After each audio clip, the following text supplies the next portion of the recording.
Great evening, holy brothers and sisters. On this amazing Motzi Shabbos of April 28th, today was also the 28th day of the Omer for those counting. It was the 13th of Iyar, and in the Kitzur Likutei Moharan, today's lesson will be called Wondrous Waters. This is from teaching number 78, Vayitin Ozla Malko, may he grant power to his king, from 1 Shmuel 2:10. Holy speech, that is, words of Torah and prayer, and conversation about fear and awe of God and his service is extremely exalted and precious indeed.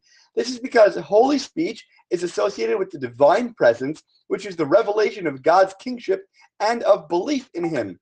Holy speech is also identified with the spirit of Mashiach, with the Holy Spirit of prophecy, with the revival of the dead, and with the unification of the Holy One, blessed be he, and the divine presence. Speech is also identified with the idea of the mother of children from Psalms 113:9.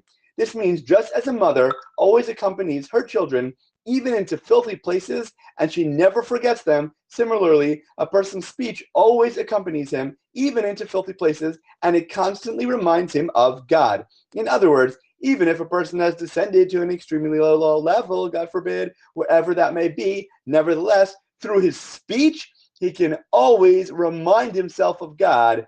Accordingly, wherever a person may be, if he will just fortify himself also there to at least speak some holy words of Torah or prayer or a conversation between him and his creator, or if he will converse with his Rav or his friend about fear and awe of God and his service, he can always remind himself of God, even there in those places which are very distant from God, which are called filthy places.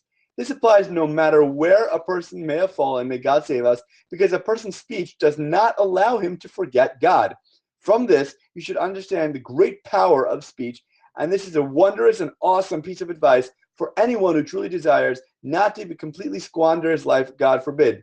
Remember that we always have that special and unique ability to connect to our Creator, whoever we are and wherever we may be. Without engaging in Torah study, it is impossible to live.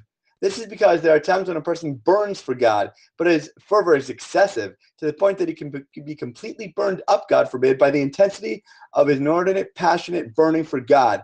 Through involvement in Torah study, however, he cools the raging fire so that it burns in the proper measure, and thus it can continue to exist. Conversely, God forbid, sometimes a person burns for the desires of this physical world, so much that the intensity of his raging desires could actually burn him up entirely, God forbid.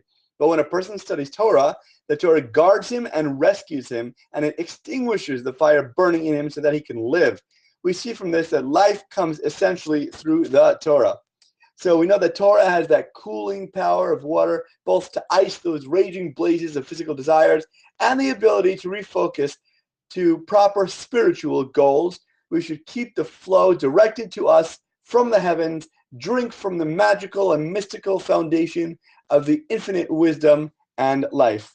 As always, thank you so much for learning together. And if you enjoyed this lesson, please remember to like, comment, share, and borrow. And please God, we'll learn again tomorrow.